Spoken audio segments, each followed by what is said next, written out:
안녕하세요. 제 또래 애청자분들께 전하고 싶은 이야기가 많습니다. 30대 여성이며 덫에 걸린 느낌을 경험해 보신 적이 있으신가요? 심지어 처음에는 상대방이 더 친한 줄도 모르고 나 스스로 그 안에 들어간 걸 깨달았을 때 느껴지는 허무함과 무력감이란 감정을 말이에요. 사람마다 어느 정도 이상한 지점에서 고집을 부릴 때가 있죠. 그 고집이 자신이 잘못한 선택이었다는 것을 알게 되고 상황을 인정했을 때 그 고집이 꺾이게 되어요. 저 또한 스스로 잘못된 길에 빠져든 채 길을 잃고 헤매던 적이 있었는데 막판에는 새로운 길을 열고 발을 디딘 적이 있습니다.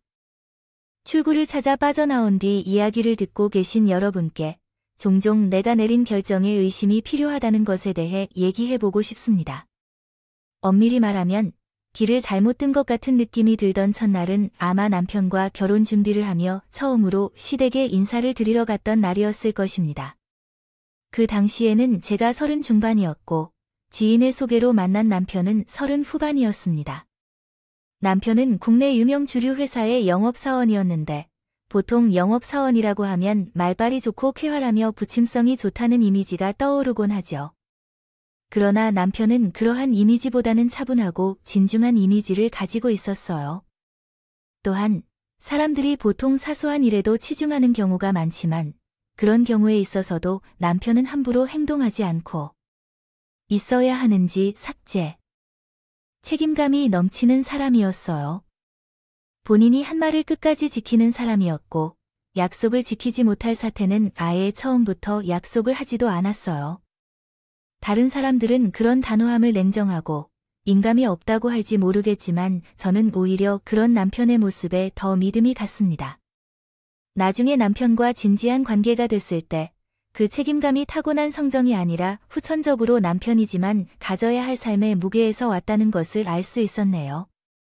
남편은 일남 이녀 중 장남이었는데 아버지께서 사고로 돌아가신 후에 어머니와 두 동생들을 아버지 대신에 책임져야 한다는 생각에 원래 목표로 했던 대학원 진학도 포기하고 바로 취업을 했다고 했어요.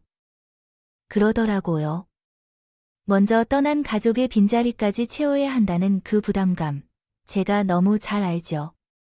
저 또한 매우 당연하게 그 부담감을 지고 살았으니까요.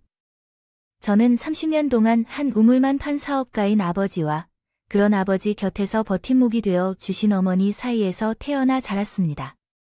경제적으로도 정신적으로도 부족함 없이 자랐지만 그렇다고 해서 무너질 만한 역경이 없었던 것은 아니에요.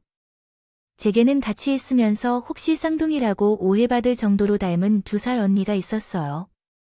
자매는 평생 둘도 없는 절친이라고 하는데 저 또한 언니와의 사이가 아주 돈독했죠. 부모님께는 자랑스러운 장녀이자 제게는 친구 같지만 든든하기도 한 언니였지만 저도 어머니도 아버지도 그런 언니를 가슴 한구석에 고이 묻어둘 수밖에 없었어요. 심장 쪽에 지병이 있던 언니는 20살도 넘기지 못하고 하늘의 별이 됐습니다. 그래서 어느새 저는 30을 훌쩍 넘는 어른이 됐는데 제 마음속 언니는 늘 고등학교 교복을 입은 어리 모습이었죠. 저도 정말 제 분신 같은 언니를 잃었지만 부모님께서는 영혼을 잃은 거나 마찬가지잖아요. 하지만 남은 가족들이 무너질 수 없기에 어떻게든 버티실 수 있었는데 아마 그 버티게 된 힘이 바로 저였나 봐요. 아니, 버틸 수 있게 더 집중하신다면 종종 부모님을 보면서 제게 뭐든지 해주고 싶어 하시는 것을 느끼곤 합니다. 떠난 언니에게 못 해주셨던 것들을 온전히 제게 해주고 싶으신 건가 보죠. 종종 그 의도치 않은 특권은 기쁨보다는 부담으로 다가왔습니다. 그렇지만 남은 자식인 저에게 집중하시며 떠난 언니에 대한 그리움을 잊으려 노력하시는 부모님을 실망시키기 싫어서 제가 제 자리에서 최선을 다해 그 기대에 부응하려 노력했습니다. 언니의 부분까지 좋은 딸의 모습만 보여드리고 싶었죠. 그래서 그런 저가 남편을 만나게 된 후 서로의 마음을 이해해주고 누구보다도 공감해주는 관계를 이어가고 있습니다. 상대를 만나게 되었다. 제일 무서운 것은 돌아가신 아버지만큼 가족들에게 못 이루면 어떡하나 하는 거야. 나는 진짜 죽어도 할 만한 가족들에게 헌신하는 듯한데 실제로는 가족들이 아버지가 살았으면 좋았을 거라고 생각하며 아버지의 빈자리를 커다랗게 느끼니 내가 너무 허전한 것 같아. 맞아. 민우 씨도 그런 기분 알고 있다. 나는 어렸을 때 조금이라도 학교 성적이 떨어지면 내가 가장 먼저 걱정하는 것은 나의 내면적인 문제가 뭘까 그런 게 아니랍니다. 혹시 우리 부모님이 돌아가신 언니와 나를 마음속에서 비교하실까봐 그게 가장 무서운 거예요. 사실은 우리 부모님은 그런 분들도 아니야. 나 혼자 지레 겁먹은 게 아니야. 그래도 혜원식 부모님께서는 눈치는 주지 않으셨잖아. 내 동생들은 은근히나 눈치를 줬어. 뭐, 내가 주는 용돈이 좀 줄거나 지들이 원하는 거 안 사려고 하면 내 앞에서 아버지가 그립다는 말도 해. 저희는 지울 수 없는 공통점 하나로 빠르게 깊은 관계가 되었고 마치 잃어버렸던 퍼즐 조각처럼 잘 맞았어요. 1년 반 정도의 연애를 하다 자연스럽게 스쳐 지나는 스케줄처럼 결혼 이야기도 오고 가기 시작했어. 남편과의 연애를 하면서도 남편의 가족들을 향한 헌신과 희생하는 모습을 볼 수 있었어요. 예를 들어 저와 만나다가도 협력 해결 태획화 현재 시 부가 재승 재본류 동작 중이 경량인 동생들이나 어머니께서 무슨 문제가 터지면 어쩔 수 없이 달려가곤 했어요. 시어머니께서는 시장에서 오랫동안 반찬 가게를 하셨었는데 한 번은 그쪽 상인들 몇몇과 시비가 붙어 저와 1박 2일 여행을 갔던 남편이 시어멜 씨에게 연락을 받고 혼자 서울로 먼저 가기도 했습니다. 또한 그 당시 미용사를 준비하고 있던 둘째, 동생이 학원에서 사기당한 것 같은 상황에도 남편이 바로 달려가서 해결했던 게 있었어요. 왜였을까요? 그때는 시어머니나 시누이들 주변에서 벌어지는 사건이나 사고들에 대한 생각보다는 그저 가족들에게 문제가 생기면 바로 달려가는 남편의 어깨에 올려진 묵직한 책임감만 눈에 띄었어요. 그래서요. 결혼 전 처음으로 시댁에 인사를 드리러 가는 날, 제가 보았던 광경과 느낀 기분은 어쩌면 예견된 결과일지도 모르겠습니다. 저만 모르고 있었던 것일지도 모르겠어요. 일단 시댁으로 가서 제가 첫 번째로 놀랐던 것은 시어머니의 음식 솜씨였습니다. 정말 긴장하고 가서 혹시 시댁 식구들과 함께 식사를 하다가 속이 더부룩해질까 봐 소화제도 먹고 갈 정도였는데 그날 저는 마치 며칠 동안 금식한 사람처럼 거의 10분 만에 밥 한 그릇을 비웠습니다. 갈비찜이나 코다리조림, 꼬막무침도 물론 맛있었지만 제가 젓가락질을 멈출 수 없었던 것은 무생채 무침이었습니다. 아니, 정말 단순한 반찬인데 왜 그렇게 맛있는지 모르겠었어요. 이렇게 수정할 수 있습니다. 상큼하고 감칠맛이 기가 막힐 만한 음식이 있을까요? 그런데 시어머니께서 제가 잘 먹고 있는 것을 계속 보셨는지 후라이를 줄 테니까 비빔밥을 해 먹을래라고 하셨어요. 저는 염치도 모르고 진짜 신나게 내라고 대답했고 시어머니는 큰 밥그릇을 가지고 오셔서 무생채, 고추장, 계란 프라이와 참기름만 넣어도 먹음직스러운 비빔밥을 숟가락으로 비비시며 내가 형편이 넉넉하지 못해서 며느리 너한테 크고 값진 건 못해줘도 이런 맛있는 음식은 평생 배불리 먹여줄 수 있어. 먹는 즐거움이란 말이 괜히 있니? 라고 말씀하셨어요. 그때까지만 해도 마음만은 따뜻한 시어머니를 만난 것 같은 생각에 긴장했던 마음이 스르르 녹는 것 같았는데 시어머니는 다 비벼진 무생채 비빔밥을 제게 건네며 진짜 하고 싶었던 본심을 쏟아내기 시작하셨어요. 보아하니 이런 집에서 얼마쯤 비를 벌 수 있겠습니까? 세상이 아무리 변했어도 아직도 남자 쪽에서 집에 가야 한다고 말하는데 우리는 이런 좁은 집에서 몇십 년을 사면서 아들이 결혼한다고 서울의 아파트 수준의 집을 마련해 주는 게 가능할까요?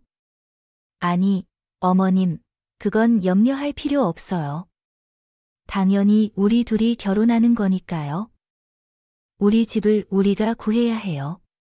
이렇게 생각하면 다행하겠지만 혹시 집을 안 주셨으니 혼종은 해주시겠다고 기대하는 건 아니겠어요.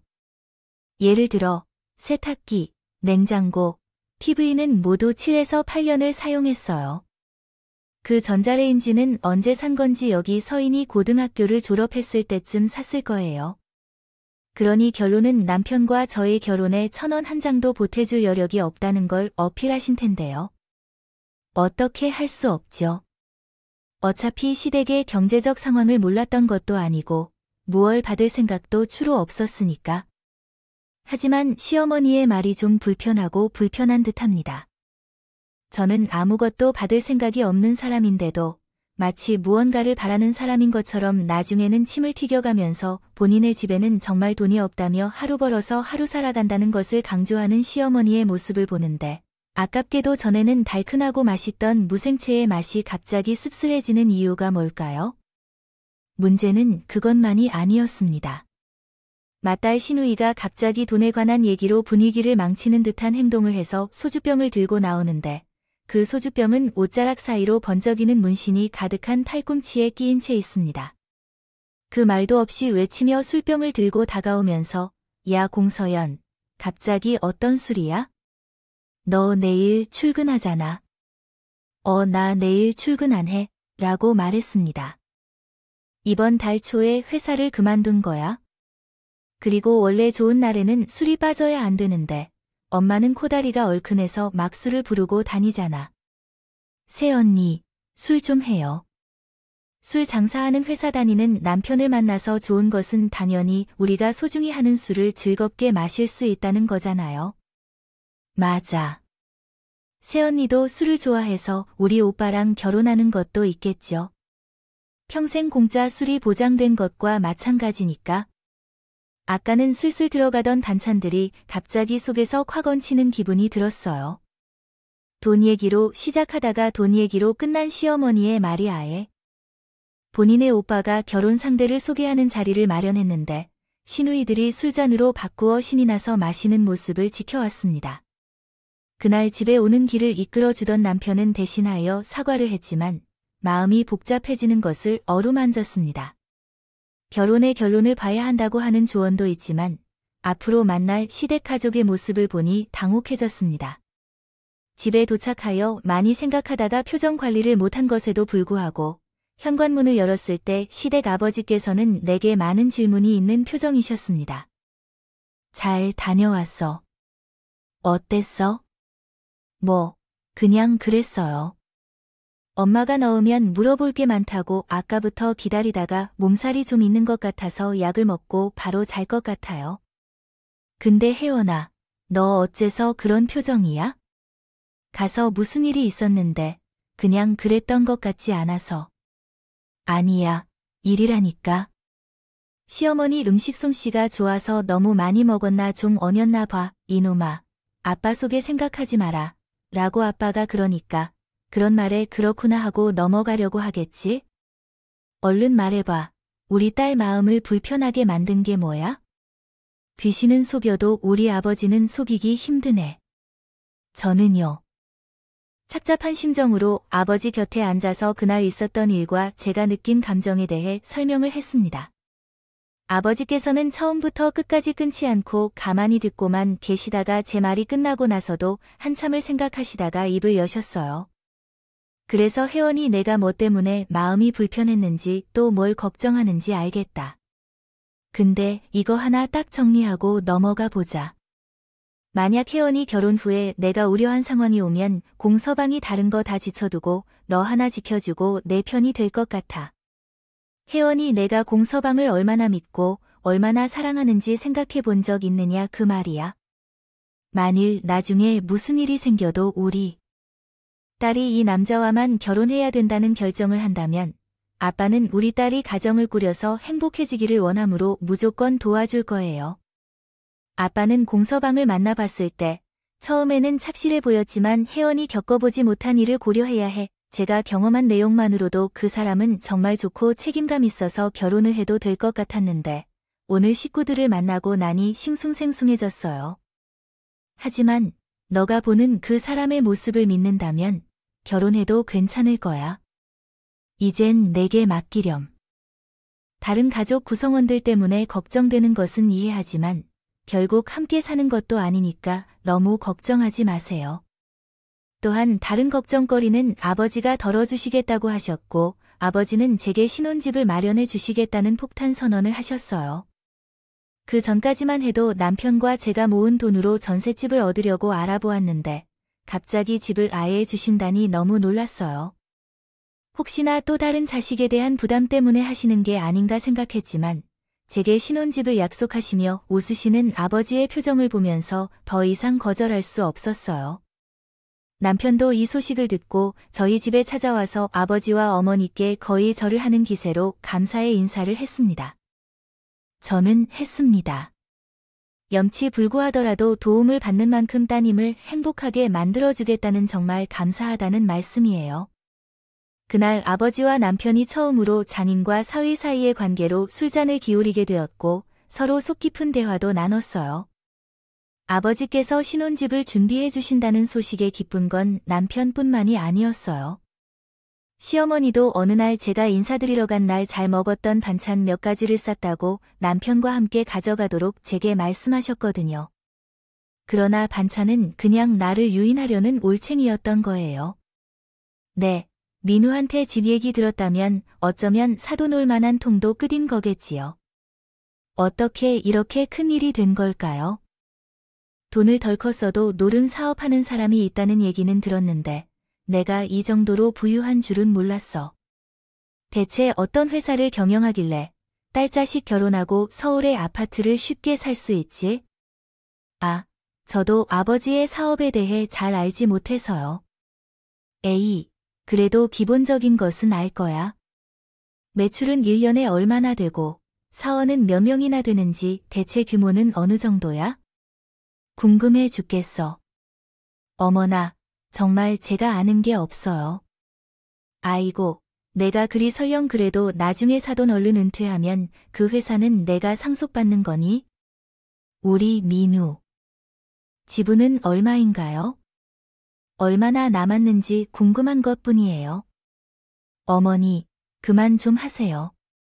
무슨 감사가 나왔는지 묻는 것은 왜 그렇게 궁금한가요? 혜원이가 불편해하는데 괜한 질문은 그만하고 그냥 두세요. 장인어른 덕분에 제가 가장 걱정했던 문제를 해결했다고 생각하십시오. 이렇게만 생각해 주세요. 다행히도 아버지 회사 이야기에 시어머니가 더 관심을 보였습니다. 결혼 후에는 오히려 더 적극적으로 표현하기 시작했기 때문에 저는 여기에 속사정을 보내게 되었답니다. 그런 의미로 첫째 시누이는 거의 백수에 가까운 상태였습니다. 늘 구직 활동을 하지만 정말 작은 회사에라도 취직하고 싶은 마음뿐인데 반년 이상 일한 적이 없습니다. 한 번 회사 내부에서 실수를 저질러 권고사직 당한 적도 있었고 상사와 대립하며 먼저 퇴근한 적도 있습니다. 그런 상황에서 시어머니께서 딸의 무분별한 행동에 대해 남편에게 전화하여 서연이 이런 철없는 계집아 때문에 못 살겠다 며 울음소리를 지르셨습니다. 그 얘기를 듣고 남편은 서로 연락해서 나의 여동생을 취직 면접 일정을 잡아주기도 했고요. 나중에는 동생 면접 일정을 잡아준 것에 대해 남편에게 감사를 표하며 동생까지 있으면 좋겠다는 말을 했습니다. 취직 후에 무단으로 때려친 적이 있어서 인간관계 여러 개를 벌였다는 얘기를 듣고 기분이 나빴어요. 근데 이제 그 벌일 인간관계에 저도 포함되는 건가요? 어느 날 시어머니가 저에게 연락을 하셨어요. 아유, 서연이 고개에 또 일 때려치고 들어왔다. 내가 못 산다 진짜. 아니 세상에, 입맛에 딱 맞는 직업이 어디 있어. 다들 돈 생각해서 참고 버티는 거지 남편에게 해야 할 푸념을 저가 듣게 됐어요. 시어머니는 20분 동안 어떻게 첫째 시누이를 도와줘야 하는지 물어봤어요. 그녀 때문에 제 명예가 살아남기 어렵다고 토로를 해왔는데 저는 그냥 그녀를 드러내자는 생각에 중간중간 위로를 해주며 시어머니의 마음을 달랐어요. 그런데 어째서인지 대화가 이상한 방향으로 흘러가기 시작하는 건 아닐까요?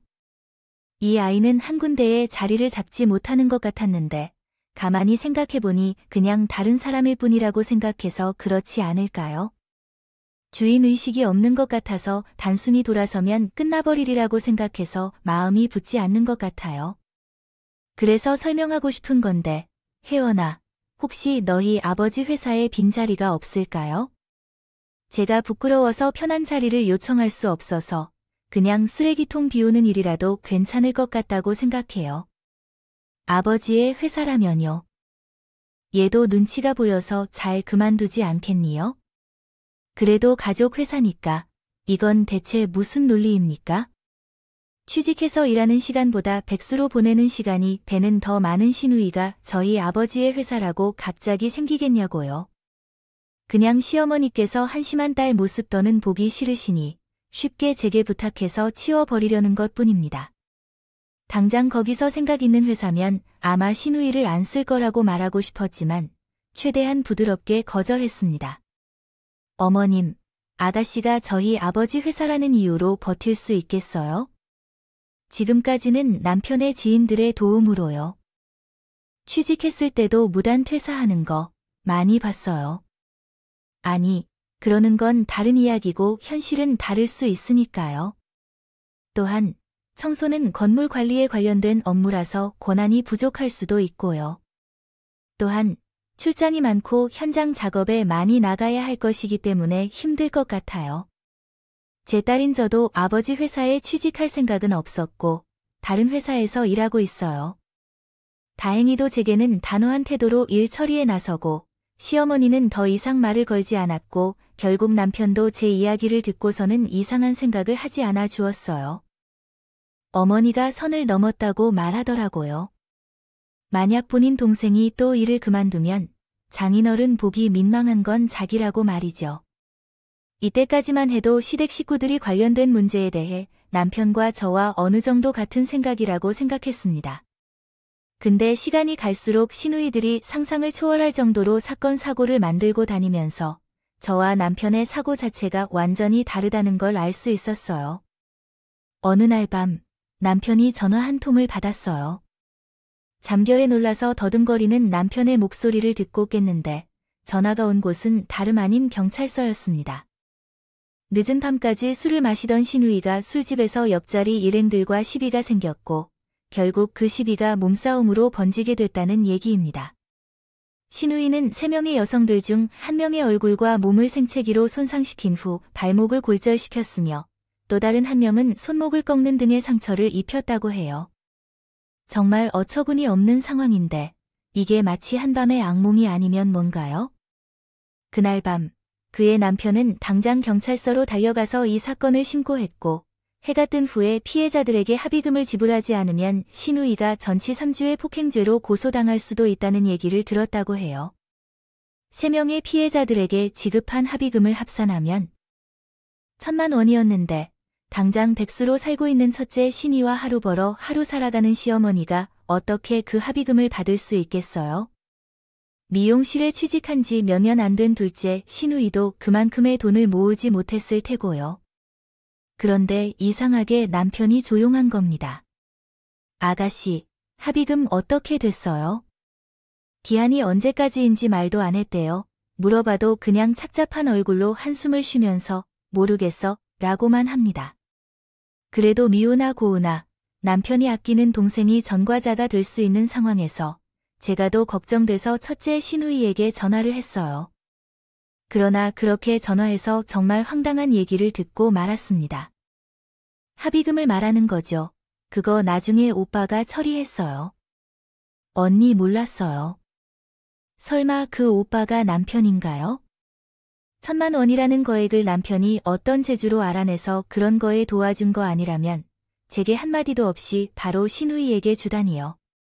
아무리 긴급한 상황이라 하더라도 당장 속옷은 안 박히고 들어갈 일도 아니었는데 어떻게 쟤를 이렇게 무시할 수 있느냐고요? 제 화를 참기 어려워하며 처음에 시누이에게 혹시 남편이 무슨 돈이라고 해서 다행이냐고 물어봤더니 시누이는 오빠가 적금을 들었는데 그 돈으로 마련해 주었다고 살아나니까 라고 말했어요. 아, 적금이군요. 그렇습니다. 남편이 가지고 있던 적금이 있었던 것은 사실입니다. 하지만 그 적금의 명의는 남편의 것이었을 뿐이었고 돈은 제와 남편의 공동생활비 통장에서 사용되는 것이었습니다. 게다가 남편이 본인의 월급으로 별도로 모은 돈이 아닌 저와 함께 모아둔 공용재산을 몰래 빼내어 동생에게 준 사실에 분개한 저는 그날 퇴근 후 집에서 남편을 마주친 순간 화가 나서 퍼지기 직전에 화산처럼 침착하게 분노하였습니다. 그런데 남편이 한 말을 아시겠습니까? 그랬다면 동생이 당장 고소당해서 앞으로 취업 기회마저 막힐지도 모르는데 형으로서 가만히 손을 놓고 있는 것이 어떤 의미인지를 말한 것입니다. 솔직히 너도 그렇게 생각하는 거 아니야? 네 언니가 돌아가신 후에 외동아이처럼 자라서 형제간의 강한 유대감은 당연히 서로를 돌봐주는 것이야. 어이없는 인간이 뭐라든지 해서 다 들어주어야 한다고 제대로 들었나요? 괜히 아닌 소리 하면서 당당하게 하다 보니까 화를 내버린다는 생각이 들었어요. 남편이 하는 말에 그 무엇도 아닌데 제가 무너진 가족들과 뻔뻔한 장모 부인에 대한 책임을 어디까지 질 수 있을까 생각하니 화가 났어요. 이 인간이 지켜야 할 가족이 나 대신에 사고를 치는 자매들과 뻔뻔한 장모들일 거라는 생각에 분노가 치밀었어요. 처음으로 남편을 향해 소리를 질렀고 화를 낼 때가 된 것 같았어요. 이제 말은 끝났어. 언니도 하늘나라에 계시다. 처자 아들보다 19배 예쁘게 세월을 보내시는군요. 철들겠다. 애초에 우리 언니는 내 동생들처럼 이런 일 자체를 안 만들지. 그리고 언제 내가 애초에 그 돈을 왜 줘야 한다고 했어? 왜 나한테 의논도 없이 덜컥 먼저 주냐고? 주지 말자고 왜 줬냐고 탓하는 게 아니라 어떻게 이렇게 중요한 결정에서 날 완전히 무시할 수 있냐고? 그 말 하는 거잖아. 정말 멍청해서 말을 못 알아먹는 거야? 아니면 뻔뻔하게 못 알아먹는 척하는 거야? 더 스스로 놀랄 만큼 분기에 가깝게 소리를 질렀어요. 남편도 놀랐는지 갑자기 정신 차린 척하면서 미안하다 생각이 짧았다. 본인도 따로 돈을 모으고 또 동생도 빨리 취업하게 해서 그 돈을 갚을 수 있게 하겠다고 하더라고요. 그런데 남편이 이기적이고 경솔한 행동을 하다가 깨닫고 멈추었을까요? 아니요. 결혼한 지 3개월도 안 된 채로 또 다시 문제가 생겼어요. 종종 시누이들의 SNS를 보곤 했었는데 시어머니께서 제게 아버지의 회사에 첫째 딸을 취직시켜달라고 요청했던 이후로 계속해서 백수 생활을 하는 첫째 시누이의 SNS를 보고 좀 의아했어요. 2달 동안 일도 하지 않고 매일 친구들과 놀러 다니고 새로운 물건을 사서 사진을 찍어 올릴 수 있는 것이 신기했어요. 이전에 일했던 회사를 그만두고 1년이 지났고 고작 수습기간만 보냈을 뿐이라 실업급여를 받고 있는 것은 아니라고 생각되어요. 이렇게 되니 좀 곤란해졌습니다. 그 사람은 돈을 쓰는 것에 대해 매우 방콕스럽게 행동하는 것 같아요. 약 80% 확신이 들었을 때 남편이 자는 동안 남편의 휴대전화 어플에서 은행과 신용카드 어플을 확인했어요. 혹시 돈을 빼거나 송금하여 자매에게 용돈을 주는 것은 아닌지 의심도 했었죠. 하지만 예상과 다르게 그가 잔치를 벌이는 짓을 하고 있다는 걸 확인했어요. 결국 첫째로 그가 여동생에게 카드를 하나 줬다는 것이 밝혀졌어요. 남편이 가지고 있는 신용카드 중 하나의 내용을 살펴보니 완전히 사용하지 않은 곳에서의 쇼핑 및 음식점 결제 내역이 발견되었고 심지어 숙박업소와 같은 이름까지 나타났습니다. 결제 내역이 많이 남아 있었습니다. 처음부터 제 첫째 시누이에게는 당시 만나던 남자가 있었거든요. 그래서 오빠의 신용카드로는 신나게 놀고 다녔던 것입니다. 하지만 이제는 머리가 아프거나 지치는 느낌이 들어요. 예상하실 수 있겠지만 그 결제 대금이 빠져나가는 통장은 우리의 생활비 통장이었어요. 그래서 정말 화가 나서 자고 있는 남편을 깨워서 몇 주 동안 계속 결제 내역이 찍힌 신용카드 명세서를 보여주며 말했어요. 싸늘한 목소리로 이렇게 말했습니다. 이 정도 보면 당신이 바람 피운 거거나 당신이 멍청하게 카드로 돈을 써서 피웠거나 이런 거겠지요? 백수인 당신이 동생에게 신용카드를 마음껏 사용하라고 준 거 같은데 내 생각에는 후자 같거든. 뭐야, 사람을 깨워놓고 하는 그런 소리가 고작 그거야? 왜 다른 사람의 휴대폰을 뒤져볼까? 그럼 내가 나에게 뒤지는 건가 말 돌리지 말고 제대로 말해. 언제까지 나이 많은 동생 뒤를 쫓아다녀야 하는 거니? 이렇게 살 거면 차라리 결혼 전에 말했으면 좋겠다. 평생 돌볼 사람이 있는데 양해 바랍니다. 이렇게. 야, 넌 집에 있는 자식이 돈에 이렇게 인색하냐? 애초에 내가 장인어른께 잘하다가 장인어른께서 서현이한테 회사 일자리 하나 만들어줬으면 좋겠다. 아마도 당신의 여동생이 남동생에게 돈을 주거나 돈을 가져가는 상황은 없었을 것이고요. 그리고 나는 내게 내 신용카드를 줬어. 내가 돈을 내 동생에게 주는 것은 왜 이렇게 큰 문제인데? 너 이걸로 뭘 해야 돼? 월건, 이라니 뭔 소린지도 모르겠어.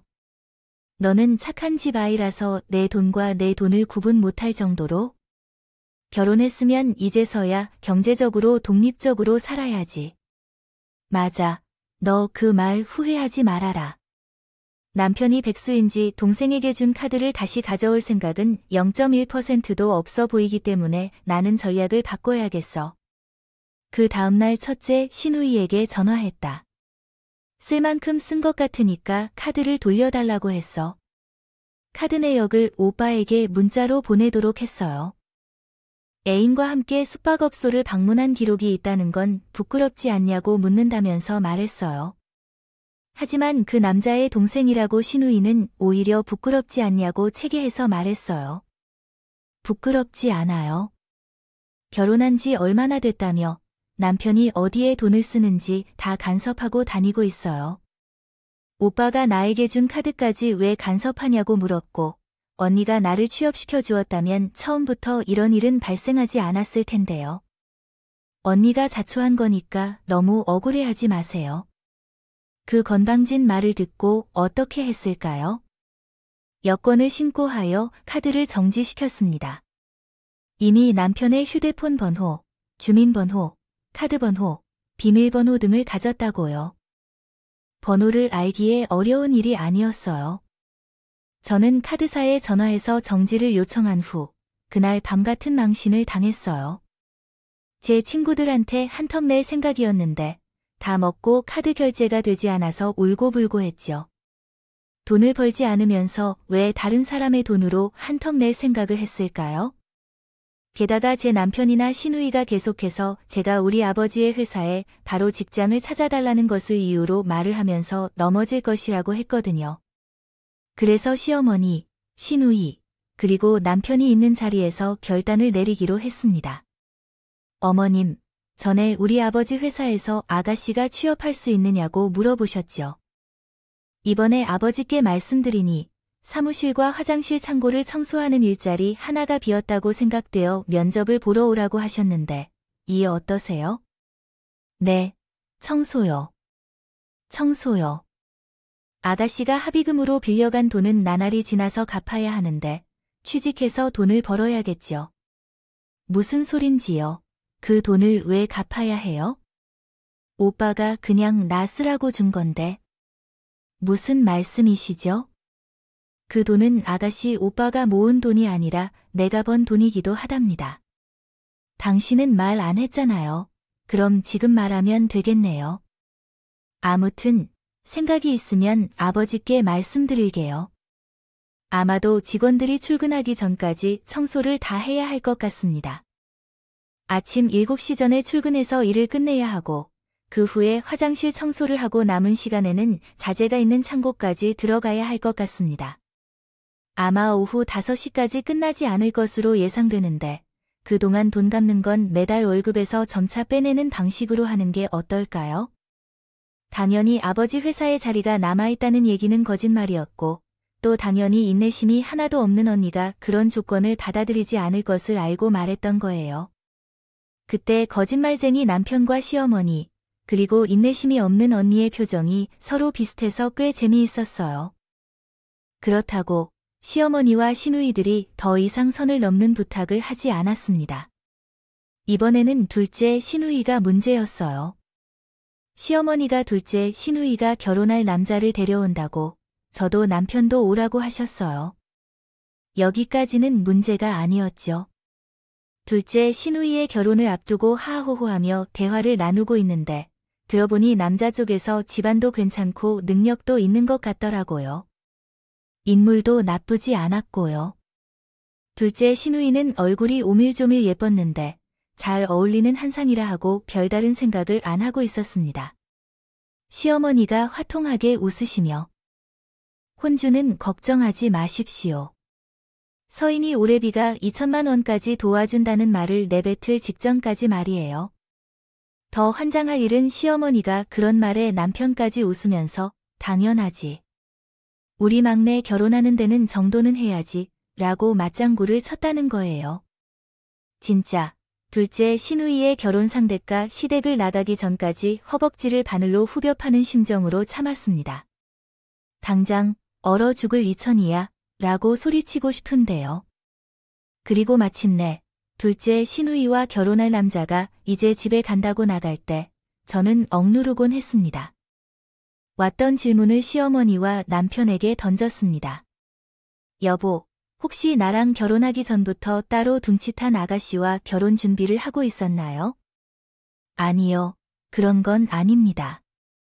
아, 그럼 첫째 아가씨가 깽판 치고 물어줬던 합의금처럼 나랑 둘이서 같이 모은 적금으로 주시겠어요? 네, 내가 그런 걸 따지고 있느냐?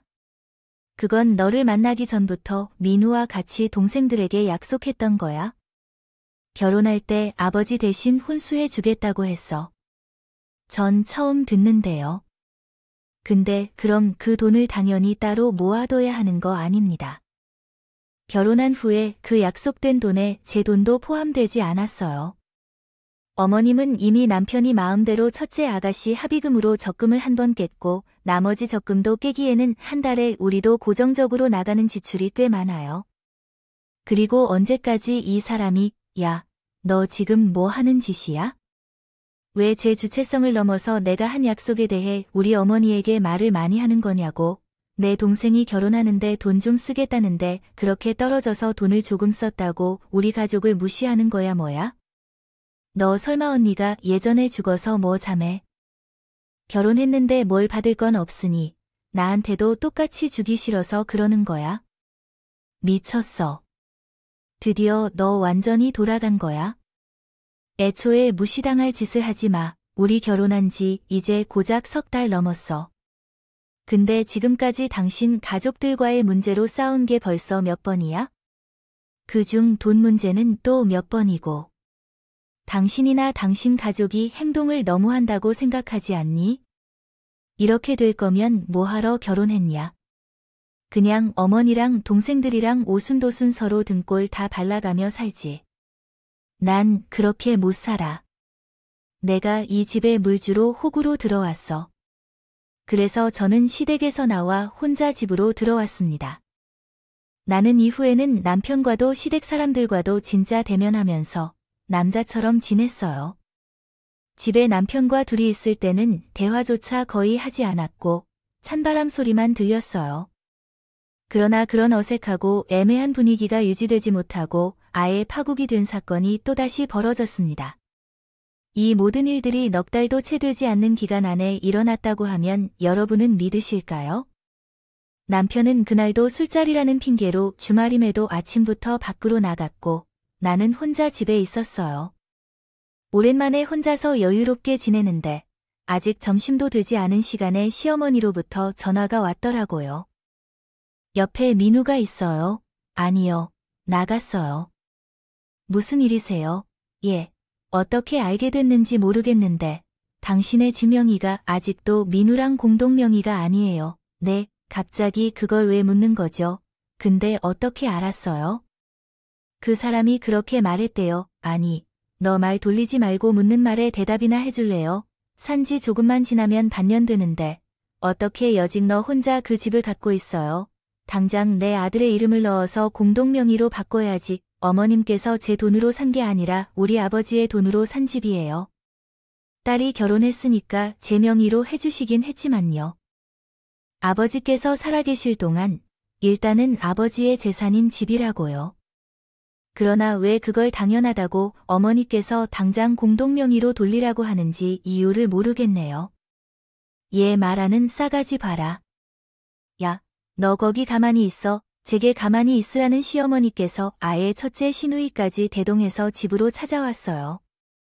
어떤 이유에서인지 시누이는 음식 냄새 풀풀 나는 비닐봉지까지 들고 있었네요. 시어머니는 제 얼굴에 삿대질을 하며 다짜고짜 고래고래 소리를 지르며 시작했어요. 너 대체 뭐가 잘났는데? 뭐가 잘나서 시집와서 계속 내 아들을 무시해?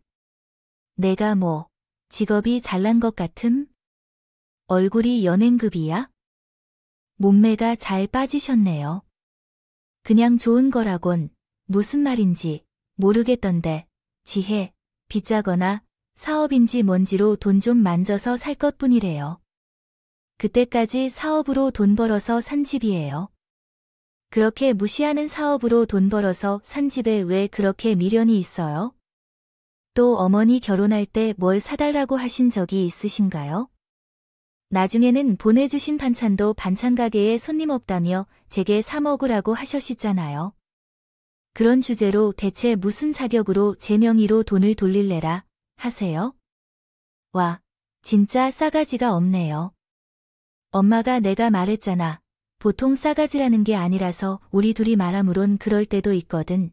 누나랑 깜짝안 그렇게 하던데 오빠들이 오면 오빠와 함께 말해야지라고 했지만 갑자기 신우이가 들고 있던 비닐봉지에서 포장된 꼼장어 볶음과 야채 곱창볶음을 꺼내어 바닥에 펼치기 시작했습니다.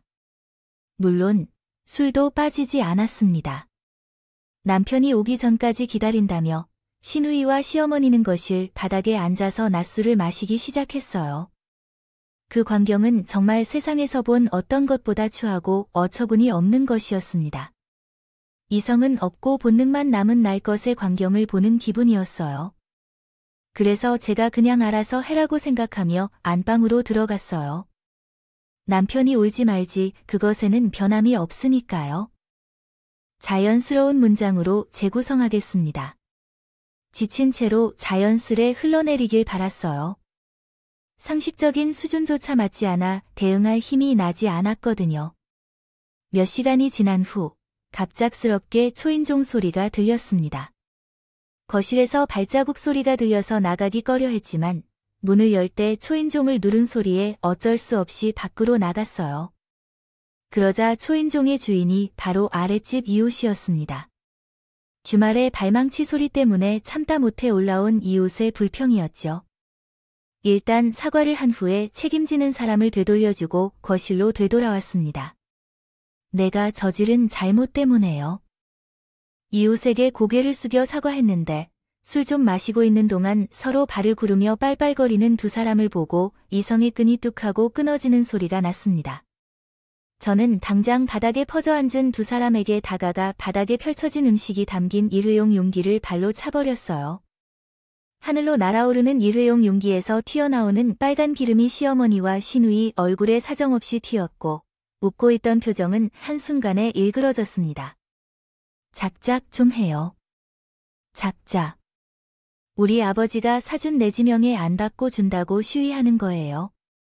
두 사람 다 나한테 이럴 자격도 권리도 없으니까 이제 그만 좀. 너 정말 미쳤구나.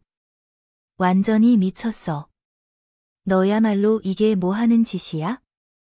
누가 돈 좀 썼다고 잘난 척하면서 사람을 무시하려니? 내가 이따위로 하는 거니까 우리가 널 가족으로 받아들일 수 없어. 이런 식이면 뭐하러 결혼해서 사나? 차라리 이혼하라. 이혼해서 너희 아버지가 사준 집에서 혼자 살아봐. 순간 참을 수가 없었어. 시어머니 입에서 나온 이혼이란 단어의 분노가 아닌 웃음을 참을 수가 없어서 저도 모르게 당기는 배를 잡고 웃어버렸어. 시어머니도 시누이도 허파에 바람 들어간 사람처럼 웃어 재촉하며 보고 황당해하는데요. 눈가에 고인 눈물을 닦으며 말했어요. 이혼. 무슨 이혼이요? 이혼할 것도 없어요. 그냥 그쪽 아들 집만 떠나면 되니까 온 김에 아예 두 사람이 챙겨갈래요. 아니면 내가 용달을 불러서 보내도 돼요. 뭐, 이게 지금 무슨 소리야? 짐을 빼긴 뭐를 빼? 내가 명의만 안 바꾼 줄 알아요. 댁내 아들이랑 나랑 아직 혼인신고도 안 했어. 법적으로 헤어지면 서류 한 장 안 남는 남남이라고. 맞아요. 사실 저와 남편이라니 혼인신고도 안 한 상황에서 남편이라 칭하기도 뭐하네요. 그 인간과 저는 혼인신고를 안 한 상태였습니다. 원래 하려던 일이 있었는데 먼저 시내 합의금 문제가 발생해서 조금 미루고 있었거든요. 그러다가 인간과의 관계에 의문이 생겨서 어려움을 겪고 있었거든요. 서로 간격이 멀어져서 결정을 내렸는데 이게 아주 큰 도움이 된 것 같아요. 그 명목상 시어머니와 시누이를 대접할 이유가 없어져서 제가 당장 내 집을 나가라고 말했습니다. 제가 한 일은 경찰까지 부른 것이었어요. 경찰이 나와서 갈등 상태인 두 사람을 몰아내고 그 인간과 그 가족들이 손을 대준 곳에는 한시라도 있고 싶지 않았습니다. 그래서 우선 그 인간이 다시 들어오지 못하도록 도어락 번호를 변경하고 제 짐을 챙겨서 친정으로 떠났습니다. 저는 밤늦게 집으로 들어오는 것도 아니었는데 새로운 도어락 번호를 누르지 못한 사람으로부터 전화가 왔습니다. 전화를 받자마자 상황을 솔직히 이야기할 수밖에 없었어요. 상대방은 말했습니다. 뭐야, 집이 안 열려. 넌 어디야? 그러자 나도 마음껏 물었습니다. 너를 알아요? 왜 남편의 휴대전화를 사용하고 있어?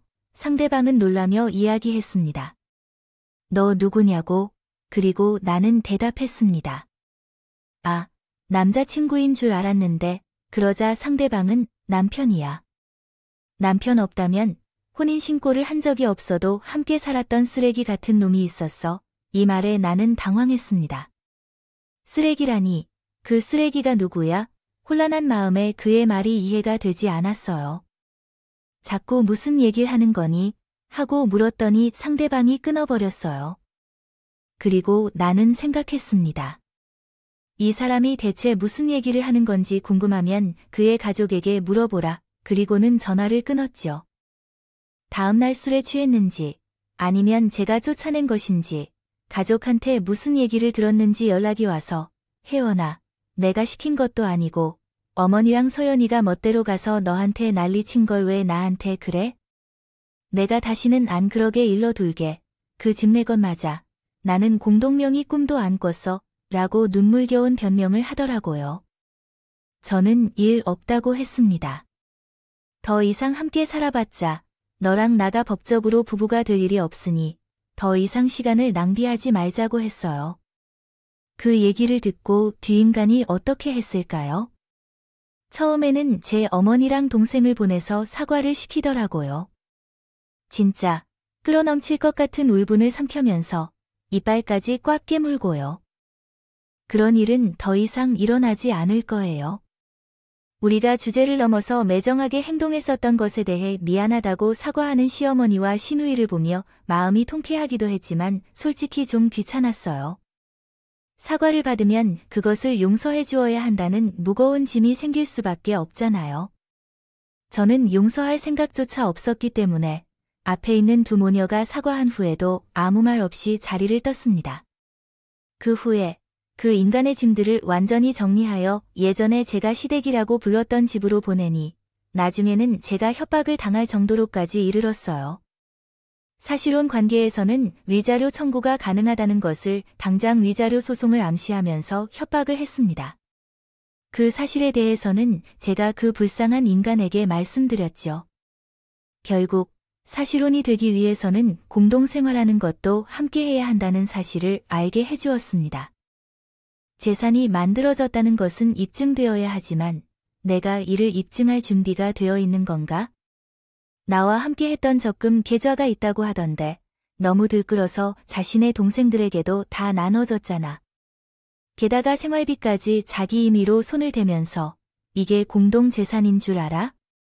공동으로 소유했던 재산에 아무 말 없이 손을 대자마자 그 순간 그 관계도 모두 무너진 게 분명하지. 또 너는 계속해서 주제 모르고 설치면 나와 함께했던 적금 계좌를 가지러 온 동생이 남의 집 귀한 딸들을 때리고 물을 합의금으로 사용하고 있어서 내가 고소하겠다니. 정말 어디까지 이런 식으로 얽히기만 할 거냐. 솔직히 말해서 이야기를 했을 때는 깨끗하게 헤어지기를 희망했는데 의외로 너는 더욱 완고하고 고집센 모습을 보여주고 있었어. 분개한 우리 아버지가 널 잡아서 인생을 파멸로 몰아넣겠다고까지 하니 두 번 다시 내 딸 앞에 나타나지 말라고 말해줄게. 협박을 한 적이 아닌데 협박을 받았을 때야. 그때부터 조용해졌다고요. 5달도 안 된 제 자신이 들어간 악몽 같은 시간은 5년이나 아니면 50년처럼 길게 느껴졌습니다. 그 인간의 짐을 정리하여 용달로 보내고 제 짐과 가구들까지 싹 정리해서 그 끔찍한 인간과의 기억이 있는 집은 전세로 내놓았어요. 시설과 인프라, 그리고 리모델링한 인테리어도 너무 좋았는데 도저히 그 추악하고 괴롭힌 기억들 때문에 그 집에서 살 수가 없었어요. 그 인간과 헤어지고 지금까지 부모님 댁에서 함께 살고 있고 딸이 겪은 충격적인 사건들로 인해 부모님은 차라리 계속 엄마 아빠와 함께 살자고 하셔요. 당신을 괴롭히고 계시는 것 같네요. 웃긴 건 저도 그 괴롭힘에 거의 넘어갔다는 거죠. 아마 결혼을 해야 하는 나의 연령과 함께 사랑받는 사람 곁에서 편하게 살고 싶은 생각 때문에 감당할 수 없는 선택을 한 걸지도 모릅니다. 지금도 조용히 생각해보면 그 사람과 결혼하기 전에 도망가야 하는 신호들이 떠올라요. 하지만 제대로 볼 줄 모른 채 당연한 이유로 행동했던 것 같아요. 그냥 잘해준다는 당연한 이유와 상처를 함께 나누는 점에서 그 사람을 보지 못한 것 같아요. 정말 어리석고요. 지금은 세계에서 가장 짧은 결혼 생활의 기네스 원료가 될 정도로 친구들과 농담하기만 하는 제 결혼 생활이에요. 내 안에서 늘어놓은 상황을 자세히 봤을 때 더 짧아야 한다는 생각이 들어요. 그 미끄러진 밟고 혼나지 않고 길을 잃지 않는 것을 조심해야 한다는 우려와 위험을 안고 빠르게 나와야 했다고요. 내가 내린 선택에 대해 의심 없이 그것을 확고히 믿어야 한다고 하지만 때로는 이 믿음이 나를 돌이킬 수 없는 미로 속으로 이끈다고 느껴져요. 적당한 의심을 가지고 기회를 놓치지 않아야 나를 살릴 수도 있고요. 하지만 무조건적으로 의심하는 것보다는 에러를 여러 번 저질러도 괜찮다는 게 인간이라는 것을 명심해야 한다면 길을 잃더라도요. 왔던 길을 천천히 되짚어 돌아가면 되고 위로 속에서 출구가 보이지 않는다면 벽을 허물어서 탈출할 수 있다는 생각으로 살아야 해요. 내 앞을 가로막는 장애물을 마주했을 때도 당황하지 않고 침착하게 해결할 수 있는 여유가 생기지 않을까 하는 생각을 해봅니다. 아마 이 사연은 가장 짧은 기간 내에 인생 최고의 교훈을 준 그런 사연이 아닐까요? 부디 저처럼 겪어보고 아차하고 돌아가지 말고 아 이런 일을 겪은 사람도 있구나 하는 생각으로 굳이 돌다리 두들겨 보지 않고 옆에 튼튼한 다리를 새로 지어서 건너가시면 좋겠어요. 저가 이 사연을 보내는 이유이기도 합니다. 하니까요. 이야기를 들어주신 모든 분들이 늘 행복하고 실수를 하더라도 금방 회복되는 그런 긍정적인 삶을 살길 진심으로 바랍니다. 감사합니다. 음악